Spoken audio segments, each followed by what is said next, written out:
Olá, gente. Tudo bem? Como eu havia dito para vocês, né, a gente vai finalizar os comentários a respeito da segunda lei de Mendel. Eu comentei a origem, né, como é que ele propôs o modelo para chegar a esse conceito de segunda lei de Mendel, utilizando o mesmo organismo dos trabalhos da primeira. Na verdade, foi um trabalho só. Só que no primeiro caso ele analisou uma característica de cada vez para a planta ervilha de cheiro, para aquelas 7 características que a gente analisou, uma por vez, e identificou a proporção a razão de 3:1 de característica dominante para recessiva em todas elas. E aí, no segundo estágio, ele resolveu analisar 2 características a cada vez. Então, altura da planta, cor da flor, disposição da flor, cor da semente. Então, sempre analisando 2 características por vez. Então, a primeira foi chamada de lei do monohibridismo, que ele trabalhou com um caráter apenas para a formação do indivíduo híbrido. E, na segunda lei, ele analisou 2 características, por isso que a gente vai chamar de lei, ou ele chamou, né, de lei do dihibridismo. Certo? A segunda lei de Mendel, lei do dihibridismo. E aí, a gente verificou qual era a condição celular para que haja a possibilidade da ocorrência da segunda lei, que os pares de genes não alelos têm que estar posicionados em cromossomos não homólogos. Ou seja, tem que ter um par de cromossomos contendo um par de alelos e um segundo par de cromossomos contendo o segundo par de alelo, para que a segunda lei de Mendel seja aplicada. Porque tem que haver segregação independente dos genes para a produção dos gametas. E aí ocorrerem aquelas combinações, todas elas livres uma das outras, e aí permitir a formação daquela combinação de 9:3:3:1, como eu mostrei para vocês. A gente tem condições também, de acordo com esse modelo mendeliano, e a condição da segregação independente, de definir número de genótipos, número de gametas a serem produzidos, com alguns conceitos básicos. Só que muitas vezes a questão, ela não vai trazer apenas 2 pares de alelos, ela pode trazer mais de 2 pares de alelos. Quando se tem uma questão para a gente identificar a proporção genotípica ou a proporção fenotípica para determinado conjunto de caracteres, né, vamos trabalhar assim, a gente poderia fazer aquele quadro mendeliano que eu mostrei para vocês, com 4 gametas, e aí dando 16 combinações possíveis, mas é um quadro grande, o pessoal tem preguiça para fazer, atrapalha, demora, tá, para montar.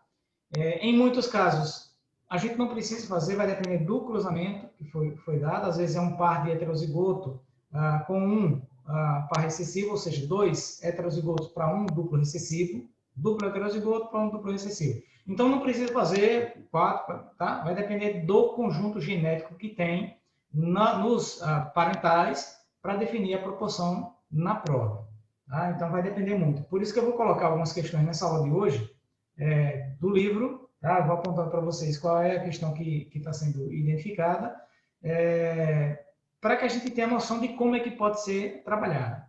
Quando a questão ela for muito grande, que tiver mais de 2 pares de genes, o ideal é não fazer com aquela divisão e distribuição de gametas, primeiro com o segundo, para combinar diferentemente, porque vai ficar um quadro enorme, para que você procure as combinações e isso daí vai demorar demais.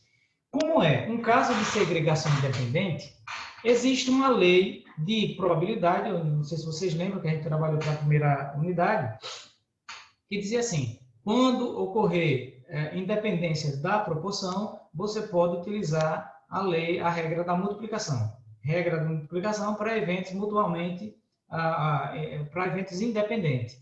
Tá? Então, quando você tem eventos independentes, você pode multiplicar as probabilidades. A gente está trabalhando com a segunda lei, e a segunda lei ela é chamada de lei da segregação independente. Então, isso daí já está dizendo o que você pode utilizar. Você pode utilizar a regra de multiplicação, certo?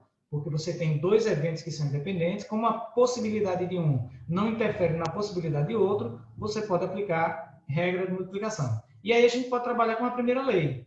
Faz 2 quadros com quadro podem ser com apenas 2 gametas, um dominante recessivo, por exemplo, e faz um segundo cruzamento com a outra característica. faz o cruzamento separado. É o mesmo indivíduo, mas eu posso fazer as proporções de forma separada e depois combiná-las, certo? Combinar cada uma delas aplicando regra de multiplicação.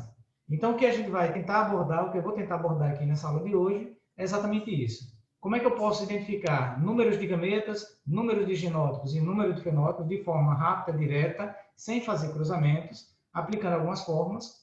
Como é que eu posso chegar àquela proporção de regra de 3, de 9 para 3 para 3 para 1 e suas variações, sem utilizar aquele quadro grande para dar trabalho para procurar os gametas e encontrar as combinações, e resolver alguns problemas relacionados com as questões do livro didático de vocês, e abrir caminhos para que vocês possam, por conta própria também, tá?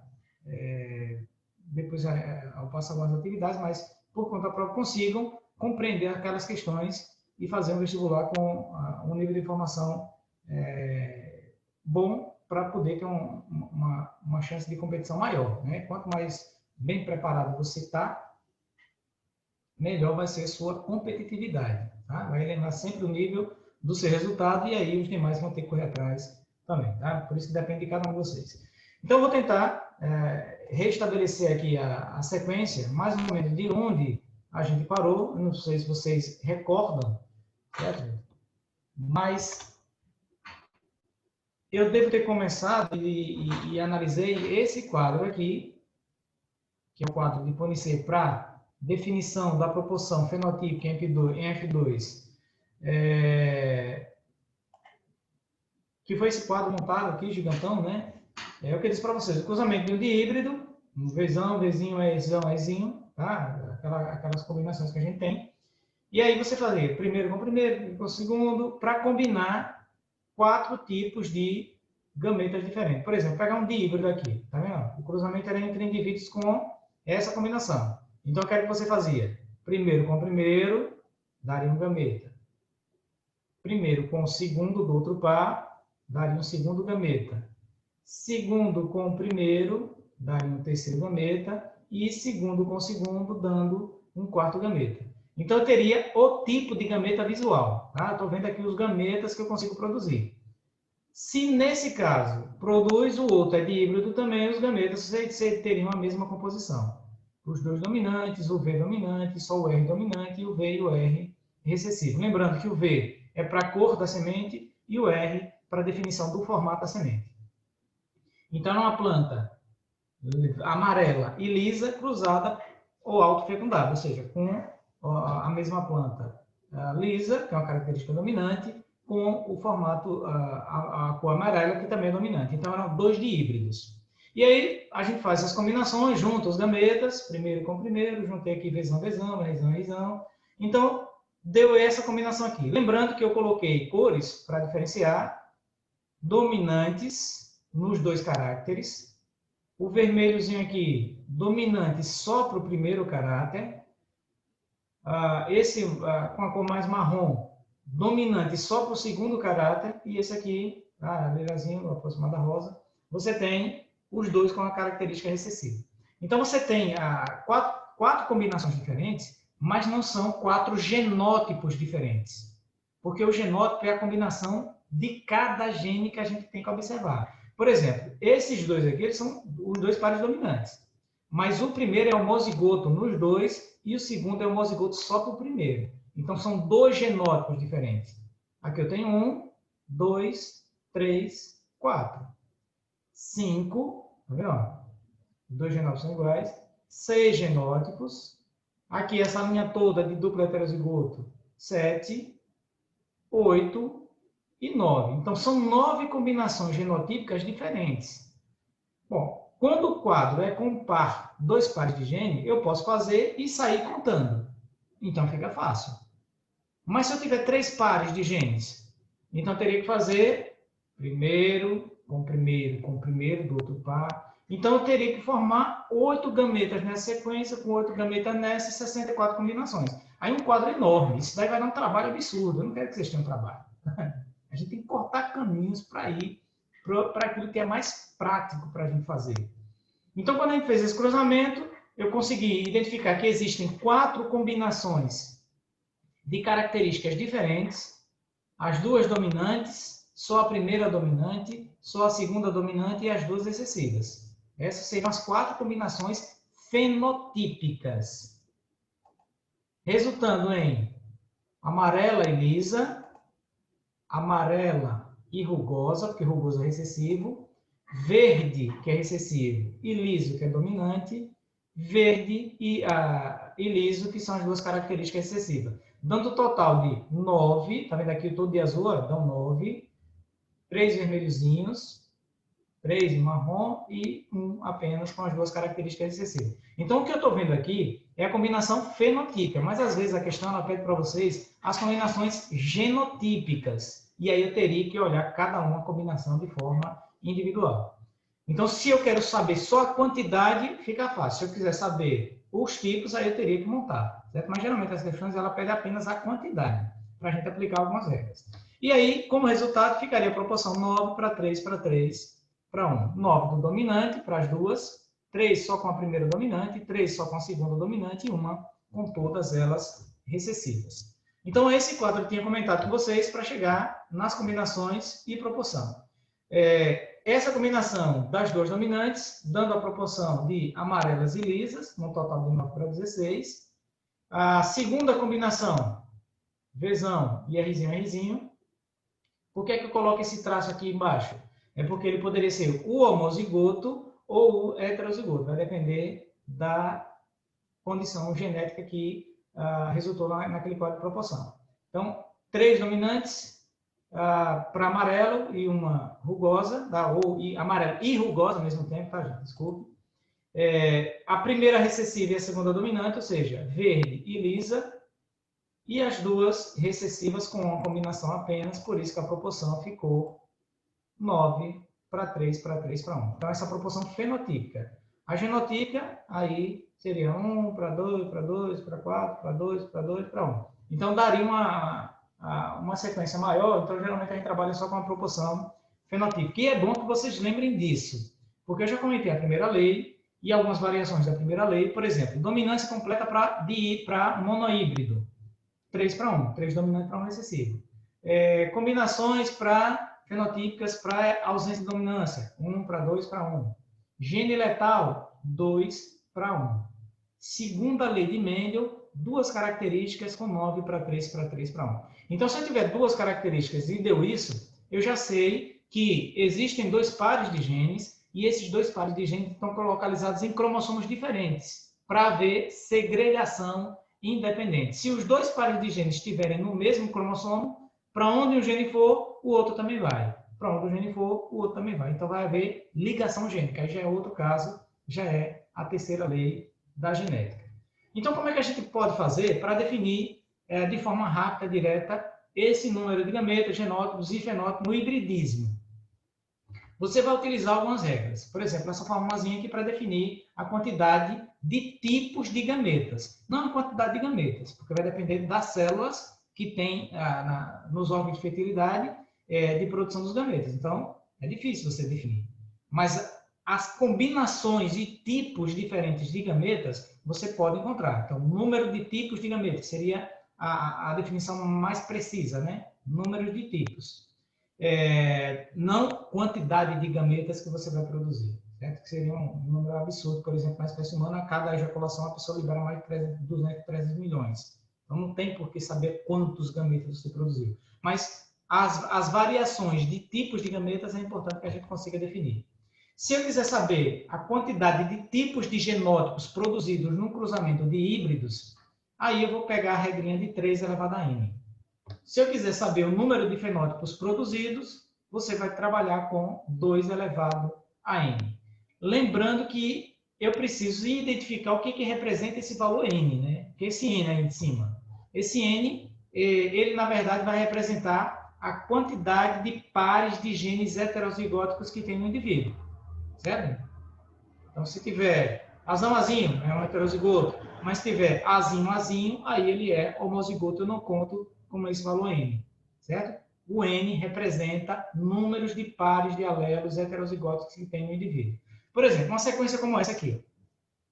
Determine o número de tipos de gametas, de genótipos, de fenótipos na prole, de um cruzamento, aí um cruzamento os dois são assim, azão, azinho, é um par heterozigoto, bezão, bezinho, é outro par heterozigoto, segundo, cesão, cesão, ou seja, um homozigoto dominante, não conta, e aqui você tem dezão, dezinho, mais um par heterozigoto. Então, na verdade, aqui eu tenho 3 pares de genes heterozigóticos, é um tri-híbrido. 4 características estão sendo avaliadas, mas aqui eu tenho tri-hibridismo, certo? São 3 características híbridas, e esse valor N, que eu vou substituir aqui, é esse valor 3, que é a quantidade de pares, não a quantidade de genes, veja, a quantidade de pares. O primeiro par heterozigoto, segundo par heterozigoto, aqui homozigoto, não conta, ou cesão ou cesinho, não importa.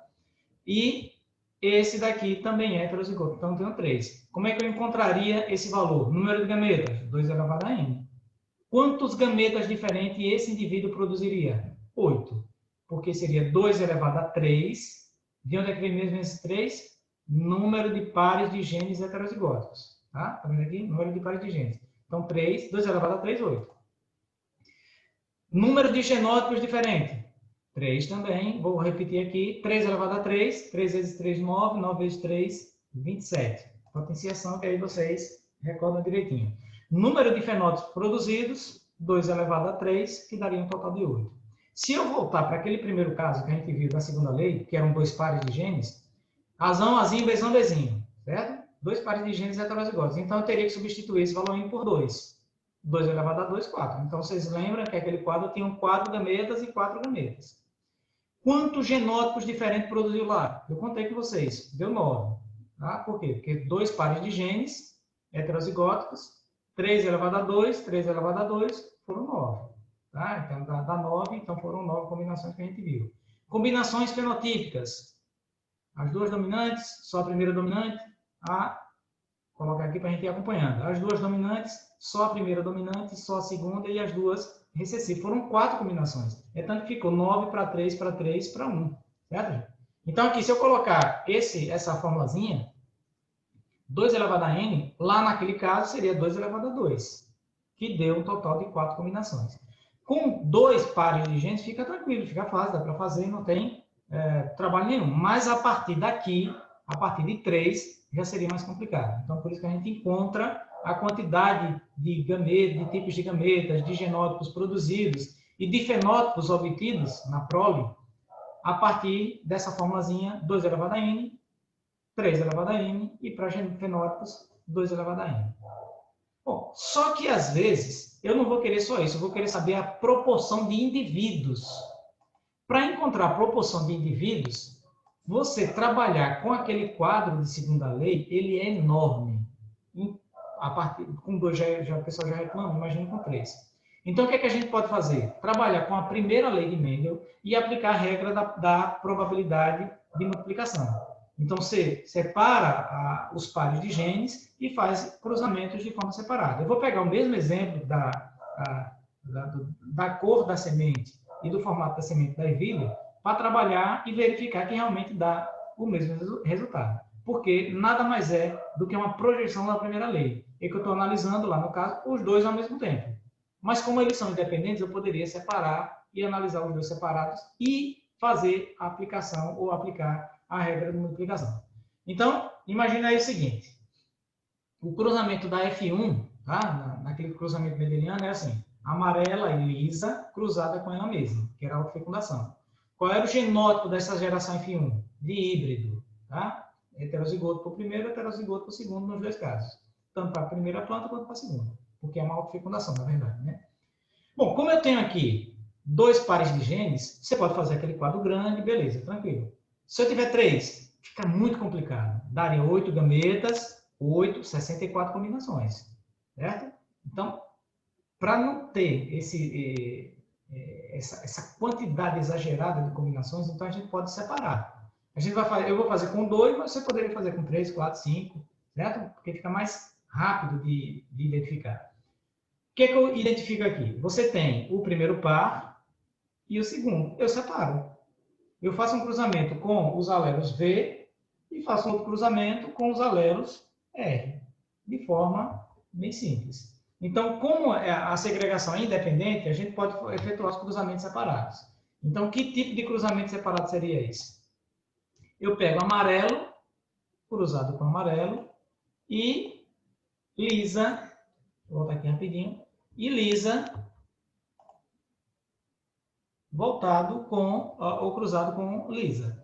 Então, lembra que aqui é Vzão, Vzinho, Rzão, Rzinho, mas como eles são independentes, eu posso separar. Separei aqui e vou fazer os dois cruzamentos, com os alelos V e com os alelos do gene, do par de R, né? Para a definição do formato liso e para a definição da cor amarela. Então, vamos lá para os cruzamentos. Como é que seria isso daqui para a gente agilizar esse processo de identificação? O cruzamento, então, para primeiro par. Lembra como é que faz? Né? O joguinho da velha, aquele quadrinho com 9 quadrinhos separados, faz o jogo da velha. E aí você separa um gene aqui, outro aqui. Por quê? Porque é a primeira lei. O que é a primeira lei? É formado por um par, mas eles se separam para a formação do gameta. No segundo caso, é formado por um par, mas ele tem que se separar para a formação do gameta. Então, aqui eu vou ter gene Vzão e Vzinho, e para esse Vzão e Vzinho. E depois eu vou juntar. Certo? Juntei aqui, Vzão, Vzão, Vzão com o Vzinho, o Vzão com o Vzinho e os dois excessivos, Vzinho, Vzinho. Certo? Então, eu tenho aqui 4 combinações distintas. 1 para 4, 2 para 4 e 1 para 4. Só que eu não quero saber disso, eu quero saber a proporção fenotípica. Ou as combinações genotípicas. Então, eu tenho probabilidade para ter pelo menos um alelo V dominante, 1, 2, 3, para cada 4 combinações. Então, onde é que vem esse 4, gente? Das 4 combinações que são possíveis. Possibilidade para ter o recessivo. Certo? Para ter aqui o recessivo. Então, para ter recessivo, só tem uma chance em 4. Lembrando que aqui vai resultar em fenótipo amarelo e aqui vai resultar, esse Vzinho, vai resultar em fenótipo verde. E aí eu vou fazer o cruzamento. Outro cruzamento. Liso com liso. Certo? Ao invés de fazer aquele quadro grandão, eu estou fazendo 2 quadros menores. Como é que eu vou fazer? Mesma coisa. Faz o quadro, jogo da velha. O joguinho da velha aí. E esse quadro vai ficar um par heterozigoto, separa. Indicando que aqui são os gametas. A outra lisa. Um par heterozigoto, você separa. E aí você junta. Rzão, Rzão.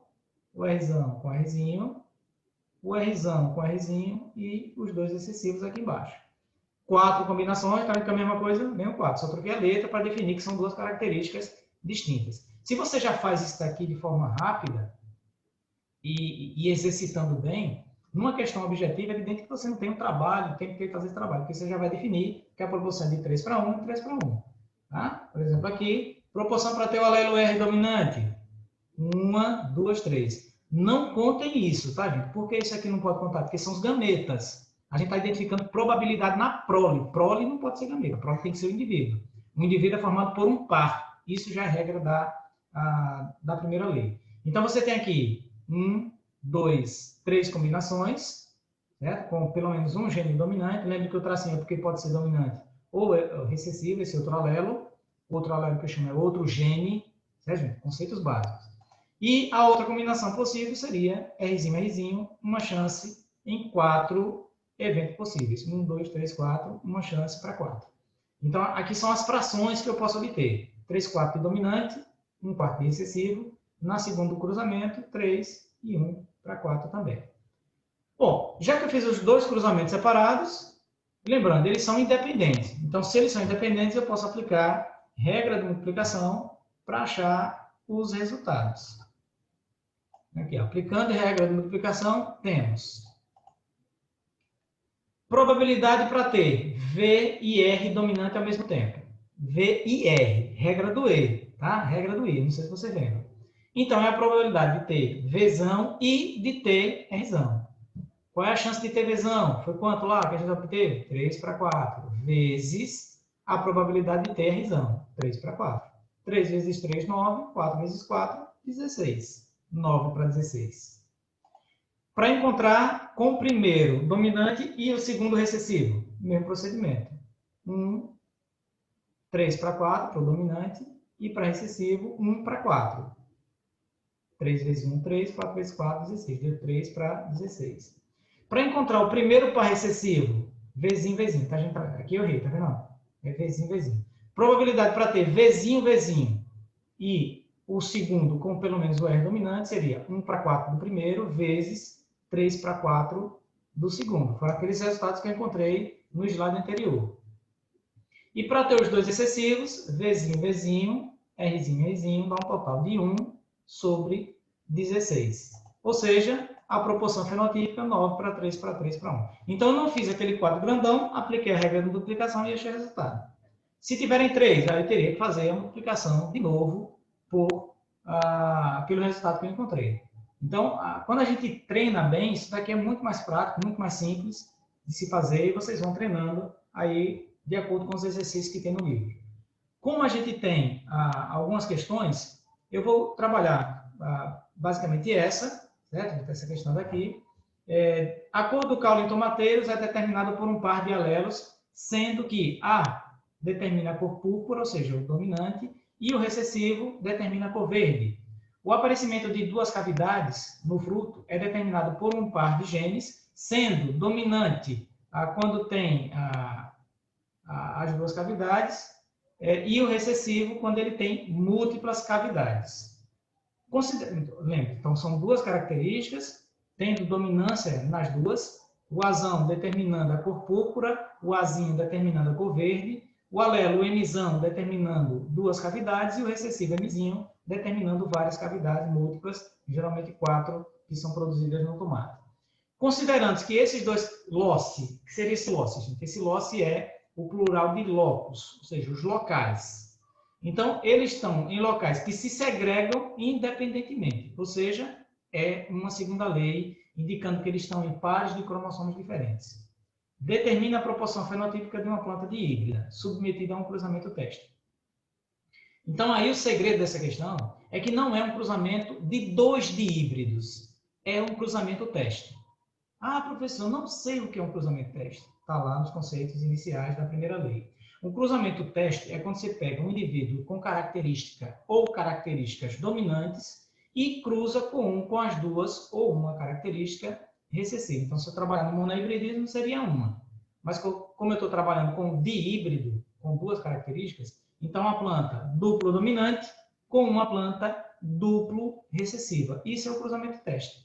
Então, como muitas vezes o pessoal se perde, é que a gente trabalha muito na questão, lá no assunto, com dihibridismo, dois organismos dihíbridos, mas vai depender do cruzamento. Então, por exemplo, aqui não seria indicado e viável você fazer do regra de multiplicação. Você pode fazer o conjunto normal, como a gente fez para a segunda lei. Então, quais são as condições aqui? As condições, lembre, organize suas informações para que você não se perca. A cor púrpura é determinada pelo alelo dominante, eu coloquei aqui V, certo? Mas lá na questão está A, não tem problema, só fiz trocar a letra aqui, confundir na hora de passar. Mas é sempre uma letra maiúscula ou uma minúscula, tá? Para não confundir. Então, dominante com recessivo. Se é dominante, pode ser homozigoto ou heterozigoto. Se é recessivo, obrigatoriamente tem que ser igual. A outra característica o outro fenótipo, né? São as cavidades, ou o caráter. E aí esse caráter pode apresentar dois fenótipos, com duas cavidades, que é dominante, e com uma cavidade, múltiplas cavidades, que é a característica recessiva. Então, essas informações são da questão, tá? Não estou criando nada, estava lá no enunciado. O cruzamento teste, o que é isso, gente? Cruzamento teste é quando você cruza um dominante, nesse caso com as duas características dominantes, com um indivíduo recessivo. Lembrando que é um dominante de híbrido, então é um púrpura com duas cavidades, púrpura dominante com duas cavidades, cruzado com a planta com a cor verde e com múltiplas cavidades, ou seja, as duas características recessivas. Então, quais seriam as combinações genotípicas? De híbrido quer dizer que o primeiro pai é heterozigoto e o segundo também. Então, Vzão, Vzinho, Mzão, Mzinho. Lembrando que na questão estava a letra A, viu? Eu troquei, mas não tem problema. Eu peguei a característica recessiva aqui, a inicial da característica recessiva. Então, quais seriam as combinações aqui? Qual é o cruzamento que eu tenho? Púrpura com duas híbrido, ou seja, duplo heterozigoto, com verde e múltiplo, duplo recessivo. Então, essa daqui é a combinação, Vzão, Vzinho, Mzão, Mzinho com o recessivo. Quantos gametas esse daqui vai produzir? Um par heterozigoto, um segundo, 2 pares. Então, como eu tenho 2 pares heterozigóticos, quantidade de gametas? 2 elevado a n, que é 2 elevado a 2, portanto, dá um total de 4 gametas. Esse aqui produz 4. E esse aqui? Quantos tipos de gametas ele vai produzir? Qualquer combinação que você imaginar, vai ser sempre um V recessivo com M recessivo. Como é que eu coloco isso naquela forma? Simples. É 2 elevado a n. Quantos pares de alelos heterozigóticos eu tenho aqui? 0. 2 elevado a 0 é 1. Na matemática, é claro. O professor de matemática diz, olha, 2, qualquer número elevado a 0 é ele. 0 na base não é inexistente. Ou não existe. Mas elevado a 0 é um total igual a 1. Então, aqui só tem uma combinação possível. Então, eu posso fazer um quadro mais simples. Olha só. 4 gametas, primeiro com primeiro, primeiro com segundo, segundo com primeiro e segundo com segundo. Vzão e Mzão, Vzão e Mzinho, aqui o segundo, Vzinho e Mzão e Vzinho e Mzinho. 4 combinações de tipos de gametas. Para esse daqui só tem uma, Vzinho e Mzinho, certo? Então, quais são as combinações que eu vou ter? Os 2 alelos dominantes com os 2 recessivos, Vzão, Vzinho, Mzinho, Mzinho, Vzinho, Vzinho, Mzão, Mzinho e os 2 recessivos aqui embaixo, certo? Então, quais são as combinações? A proporção fenotípica. Para a primeira dominante, para as duas características dominantes, 1 para 4, tá vendo? Ó, 4 combinações. 1 para 4, 1 para 4, 1 para 4 e 1 para 4. Todos eles vão dar a mesma combinação. Para o primeiro par dominante e segundo recessivo, uma chance em 4 eventos. Para o primeiro recessivo e segundo dominante, 1 para 4. E os 2 recessivos, também 1 para 4. Então, a proporção fenotípica é de 1 para 1 para 1 para 1. Então, aquela combinação de 9 para 3 para 3 para 1 é porque eu estou trabalhando duas características dupla heterozigóticas. Aqui não. Aqui eu estou trabalhando com uma característica só. Certo, gente? Então, essas são algumas informações que é importante que vocês tenham para que consigam responder aqueles exercícios, chegar a uma conclusão mais fácil e assimilar melhor, porque o próximo assunto, tá? Já na próxima aula, a gente já vai iniciar as interações gênicas, que representam, em sua maioria, casos de segregação, como a gente coloca nas questões de prova e as questões vestibulares trazem para a gente, né? São alelos com segregação independente. Há questões com ligação gênica, mas aí só quando eu for trabalhar esse conteúdo, certo? Então, a gente finaliza aqui. Na próxima aula vai ser o assunto de interação gênica, que é extremamente importante e eu acho muito interessante trabalhar também nas questões, certo? Então, gente, agradeço aí a paciência de todos vocês que assistiram, lembrando que continuem mantendo as nossas normas de segurança para evitar a disseminação, porque houve liberação do público para a parte comercial e o pessoal está acreditando já que a pandemia acabou e que não é verdade. Ela está aí, está todo mundo correndo risco, quem não teve ainda está correndo risco de ter uma sequela mais grave, então é melhor evitar, certo, gente? Paciência e cuidado sempre com você e com os outros, que é mais importante ainda, certo? Preservação da sua e da vida de todo mundo, beleza? Valeu, gente. Tchau, obrigado e até a próxima semana.